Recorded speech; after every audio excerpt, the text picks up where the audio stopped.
Olá, tudo bem? Nós vamos falar sobre o estabelecimento empresarial. Estabelecimento empresarial este que está previsto lá no artigo 1142 do Código Civil, artigo 1142 e seguintes, em que conceitua esse instituto quando diz o seguinte: considera-se estabelecimento todo complexo de bens organizado para exercício da empresa, por empresário ou por sociedade empresária. Quer dizer, ele liga aí, primeiro, a organização para exercício da empresa, por empresário ou por sociedade empresária. Quer dizer, esse conceito, ele vem a ser o conjunto de bens, materiais ou imateriais, que o empresário utiliza na sua atividade empresária. E é importante nós focarmos que estabelecimento empresarial não é o local de funcionamento, de forma alguma, tá? De acordo com o conceito do artigo 1142, nós verificamos que em nenhum momento ele traz esse requisito para a formação do instituto do estabelecimento empresarial, tá? Então, estabelecimento, nós podemos falar que são os bens corpóreos e incorpóreos utilizados pelo empresário no exercício de sua atividade. E é bom marcar aí, no exercício de sua atividade. Enquanto a empresa é a própria atividade empresária, tá? E o empresário, o que ele vem a ser? Ele vem a ser a pessoa física ou jurídica que explora a atividade empresária e é titular dos direitos e obrigações decorrentes. Quer dizer, o empresário, ele explora a atividade empresária. Quem que exerce a atividade empresária? A empresa. Quer dizer, o empresário explora a empresa e é o titular dos direitos e obrigações. É o titular do estabelecimento. E daí nós temos como requisito obrigatório, como elemento obrigatório, né, que lá no nome empresarial nós coloquemos então o nome desse empresário, justamente para essa individuação, né, essa questão de trazer esse caráter personalíssimo, uma vez que nós já dizemos lá que é um direito pessoal derivado da concorrência desleal, né? Bom, o estabelecimento, então, ele não se confunde com os bens do empresário, e é muito bom a gente colocar isso, porque constitui, então, a configuração de que esses bens do empresário, esses bens pessoais do empresário, eles têm uma proteção legal, tá bom? Então, o estabelecimento não se confunde com esses bens do empresário, sendo apenas um instrumento técnico-administrativo e econômico mediante o qual o empresário atua, né? Então, é um instrumento técnico-administrativo e econômico mediante o qual o empresário atua, ou seja, exerce a sua empresa, exerce a atividade empresária. Como elementos relevantes do estabelecimento, nós temos o complexo de bens e organização. O complexo de bens, né, nós podemos entender como aqueles bens que são titulares dessa sociedade empresária, não se confundindo com os bens pessoais do sócio. Então é interessante que a gente marque isso. Por exemplo, se uma sociedade empresária possui um imóvel, esse imóvel ele vem a ser uma parte desse complexo de bens do estabelecimento, tanto que nós podemos valorar esse imóvel no caso de venda do fundo de comércio dessa empresa, não é? Então, quer dizer, nós denotamos aí, né, com um exemplo, de que ele não se confunde com os bens pessoais do sócio, com os bens particulares do sócio. E vamos lembrar que para que isso seja dessa forma, nós temos o escudo legal de proteção desses bens, não é? Em que apenas naqueles casos do artigo 50 do Código Civil, não é? Do Código Tributário Nacional, né? Lá pelos seus artigos 135, 134, que nós podemos ter a ruptura desse escudo patrimonial, como também lá no Código de Defesa do Consumidor, no Código Ambiental, né? Portanto, a sua natureza jurídica é de uma universalidade de fato, né? Porque não compreende direitos e obrigações. Então, é uma universalidade de fato, não uma universalidade de direitos, tá bom? Dentro dessa questão do estabelecimento, nós temos também a figura do trespasse. O que seria o trespasse? Ele nada mais é do que a transferência desse estabelecimento através de um contrato oneroso, que é o que nós temos lá no artigo 1143.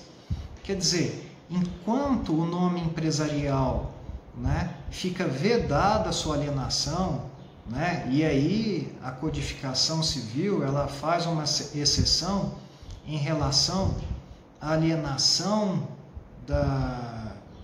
para um interessado tão somente, e aí ela pontua que no caso do nome empresarial é necessário colocar a expressão sucessor de, né, e aí é como exceção realmente, nós temos que o estabelecimento empresarial ele pode sim ser transferido sem qualquer problema, não é?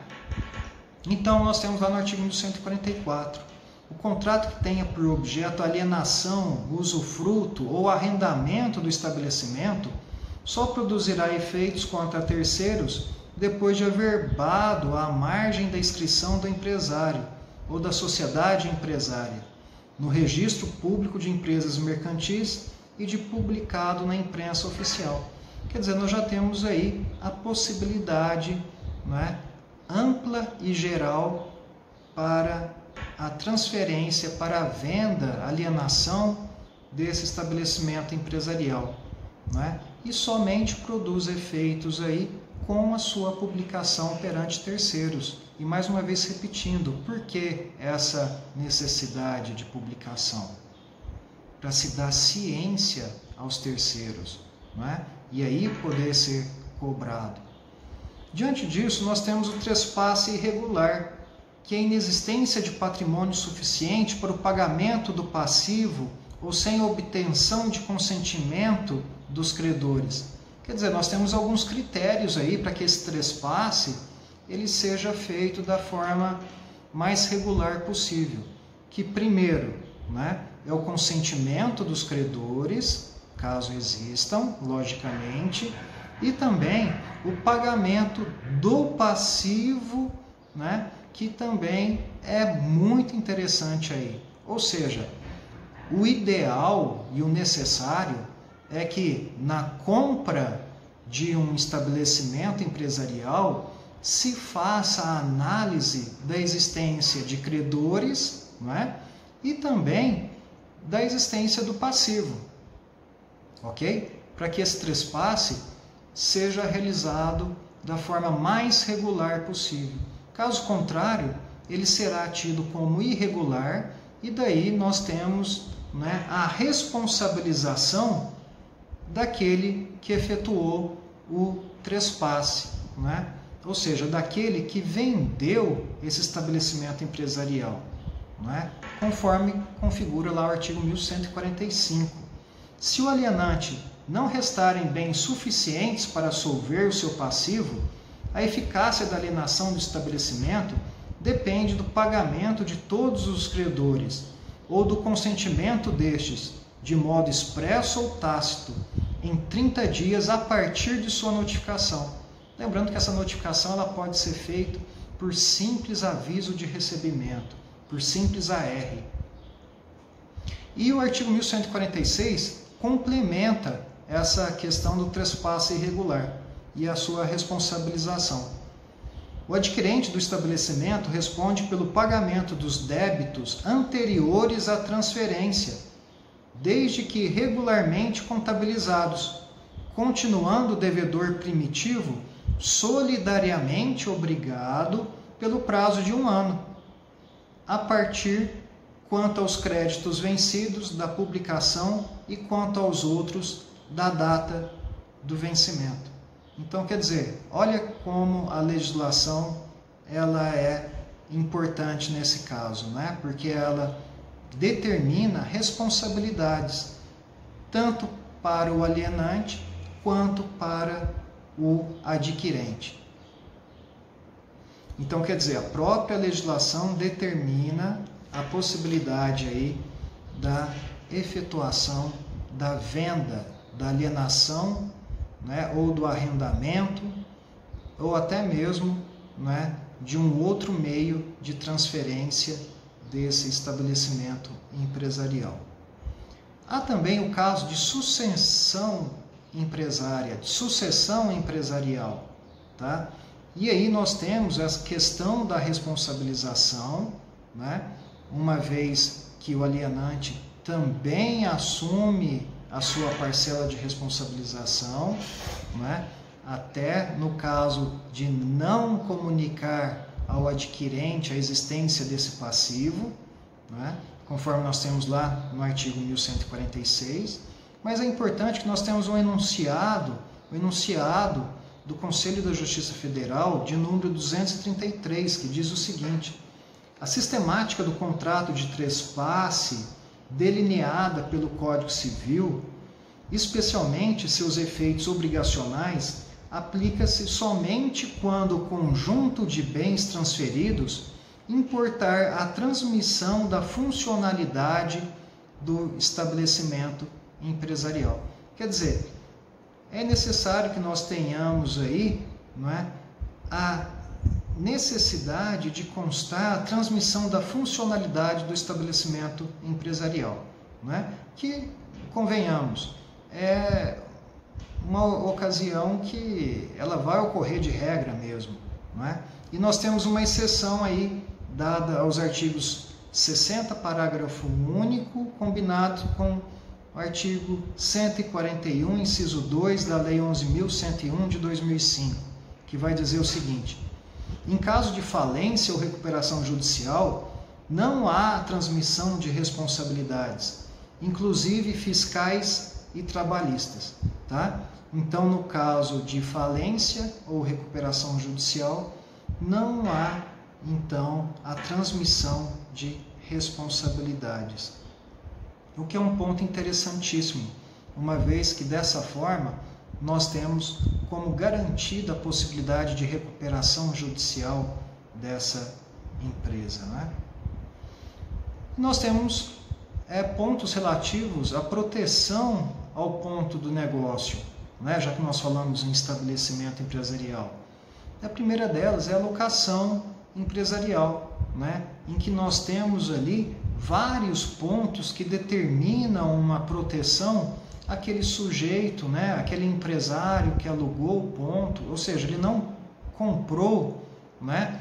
Onde ele está estabelecido, ele não comprou o imóvel, mas ele locou esse imóvel para ter o funcionamento da empresa.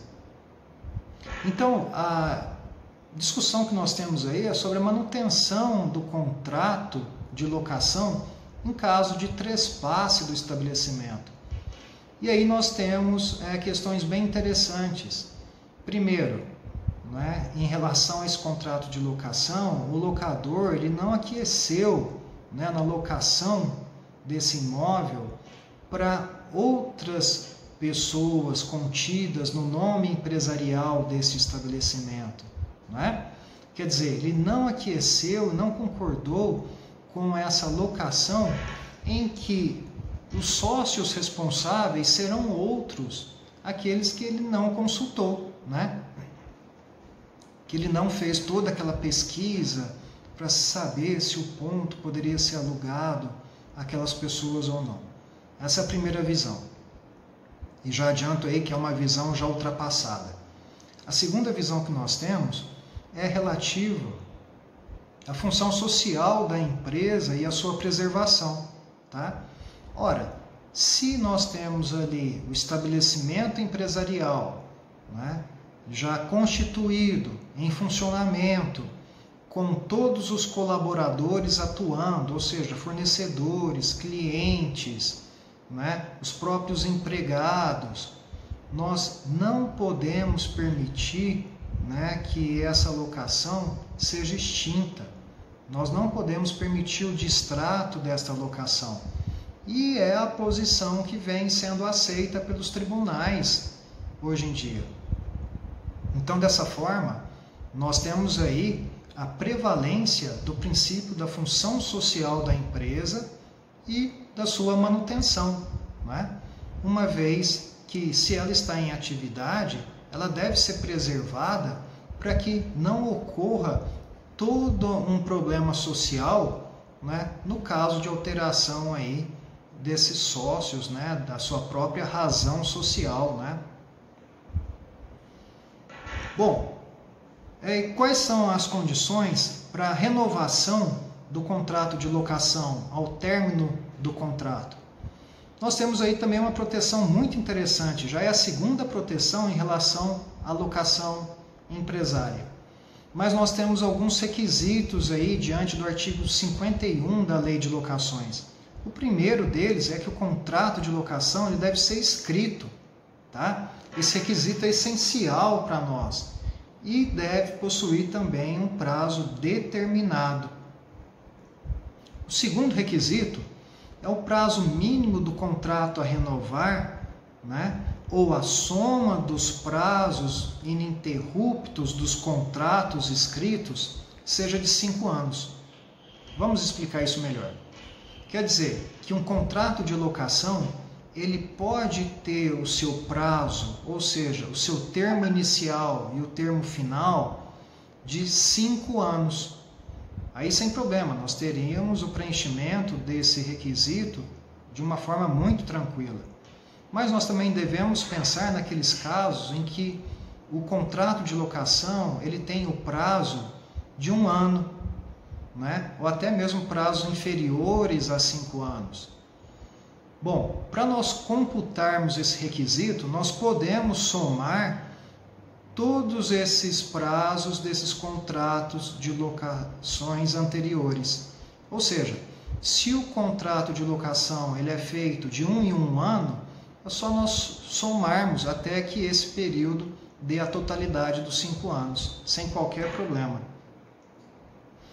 O terceiro requisito, e aí já não muito lembrado, mas muito interessante, né, e necessário, é que o locatário esteja explorando o mesmo ramo de atividade pelo prazo mínimo e ininterrupto de 3 anos.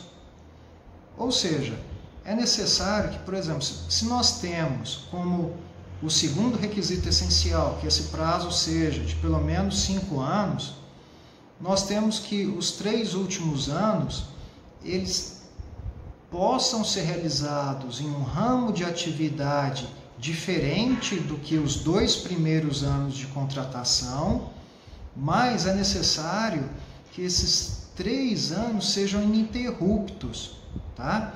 Então, preenchidos esses 3 requisitos legais do artigo 51, nós temos então a possibilidade de renovação do contrato de locação. E aí eu trago até um termo que demonstra, né, a imposição da legislação. Nós não temos sequer possibilidade aí, mas o dever de renovação desse contrato de locação, tá bom? Bom, qual que é o prazo para renovatória, essa ação renovatória de locação? Entre 1 ano e 6 meses do término do prazo do contrato de locação em vigor, tá? De acordo com o que está lá no artigo 51, parágrafo 5º da Lei de Locações.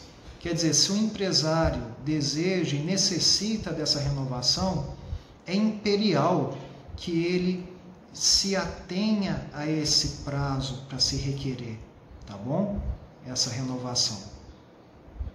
Caso contrário, ele decai em seu direito, não é verdade? Bom, ultrapassada essa questão da proteção da locação empresária, nós temos qualidades quanto ao estabelecimento empresarial.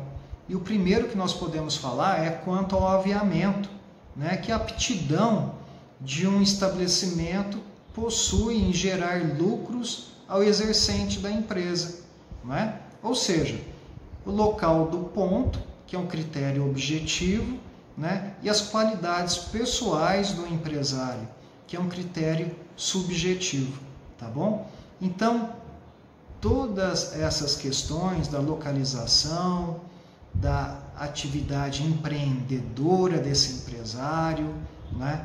Ou seja, a qualidade pessoal que ele tem em empreender, que não são todos que têm isso, pelo contrário, a minoria, né?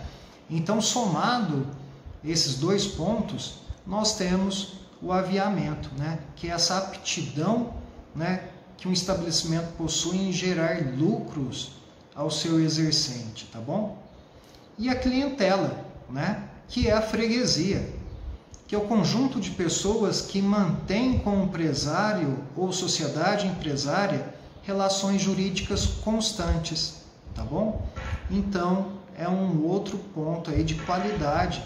E vamos lembrar lá, em relação ao nome empresarial, né, que o nome empresarial tem total importância aí justamente porque ele foca, né, essa questão da preservação, da proteção dos clientes também, né? Quer dizer, é um ponto muito interessante isso. Então, espero que vocês tenham gostado, né, pelas características da aula virtual aí, né? Nós temos prazo aí de 20 a 25 minutos. Então, de forma um tanto quanto resumida, nós temos o estabelecimento empresarial com todas essas características, tá bom? Então, meu muito obrigado e até a próxima.